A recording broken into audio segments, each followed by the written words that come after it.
Welcome to my classroom. Hi, welcome back to my channel. And hi students that are watching. I know most of my students are the ones that watch. I'm so awkward when I hold a camera because my arms, if you can see it, are really short. So it's really close to my face. But basically what I'm gonna do in this video is a classroom tour. So I'm a second year teacher. Just to be frank, I am not crafty at all. My mom can attest to it. Anything that involves like gluing, painting, hanging, if it has the word art in it, I'm not great with it. So I think that's a good way. When you see things on Pinterest, it's kind of like, oh my gosh, my classroom's never gonna look like that.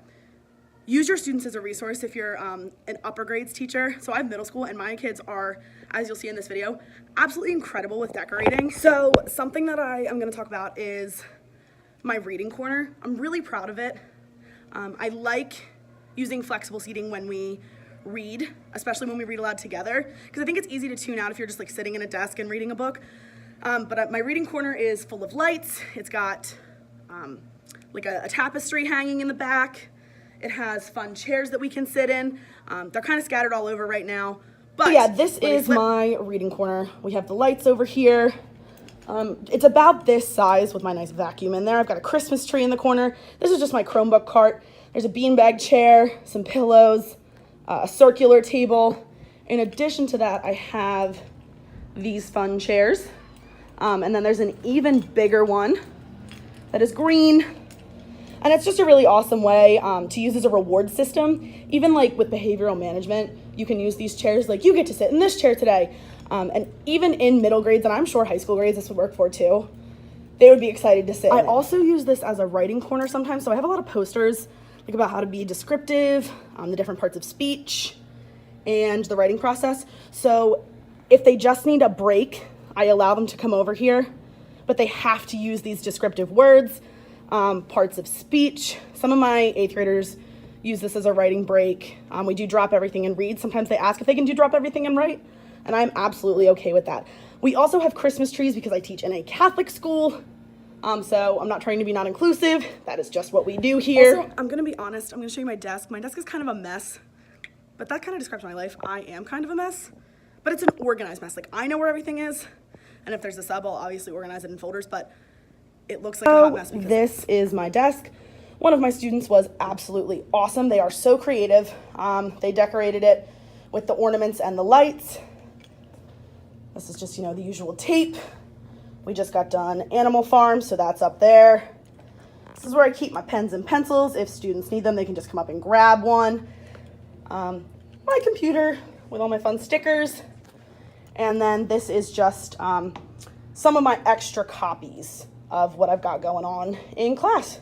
And then this is what my discipline book is. So if, you know, someone gets in trouble, they can just... All right, so my students are pretty awesome.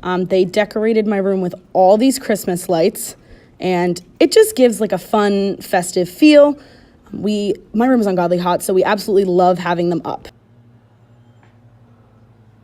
Another thing that I do in my class is, in the beginning of the year, my students had to interview for jobs.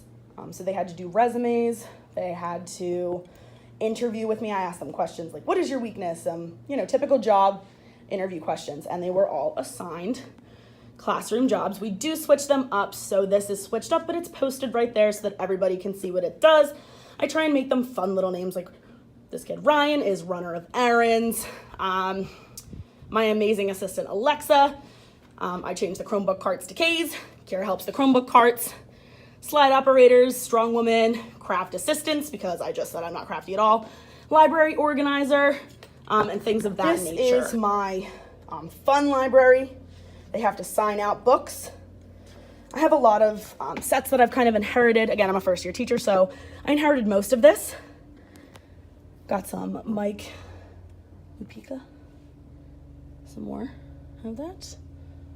And in addition to the kind of fun library, right above it is bins. So I teach one section of 7th grade A, one section of 7th grade B, and one section of 8th grade.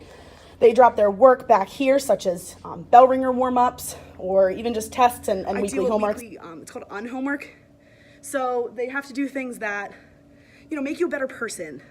So help mom with dinner, or get physical activity for 60 minutes. And then they write about it, so it still ties into ELA because I am a 7th and 8th grade ELA teacher. I'm not gonna lie, I use this big green chair during preps probably more than my students use it. This chair right now is right by my educational library, so this is the class that we Hunger Games, To Kill a Mockingbird, Animal Farm, A Christmas Carol, The Outsiders, Max the Mighty, Freak the Mighty, which we loved, Harry Potter and the Cursed Child, which is an excellent introduction to plays, some dictionaries, we have some thesauruses, and then Unfriended, which is a really new contemporary book, but my students did it for lit circles and they just loved it. Going into how the desks are set up, I really like this format, specifically for the novel that we're doing now, because when we're doing packets or discussions, I can kind of just stand, you know, walk around, check in. Any students that like to be in the front, or maybe chatty students, can sit in the front and still have your attention. Everyone's kind of facing you, which is nice.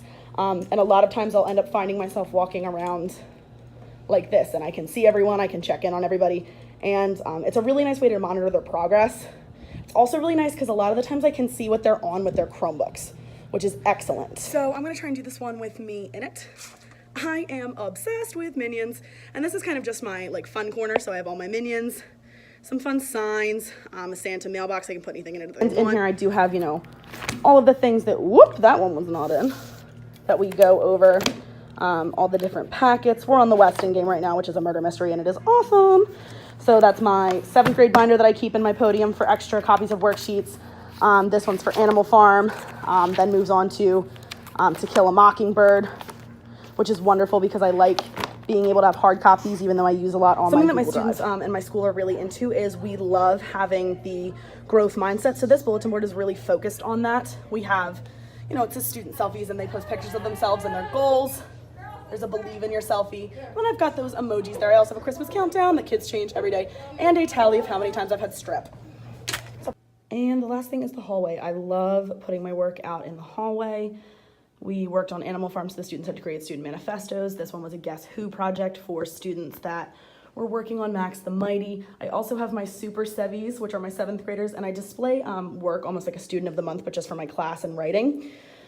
Again, some more Christmas decos and some of these other Max the Mighty projects, which I love just displaying the things that they do. So that is pretty much it for me. This is my classroom. I'm really proud of it. I know it's going to grow with time. But yeah, please look on the next page for liking and subscribing. I really appreciate it.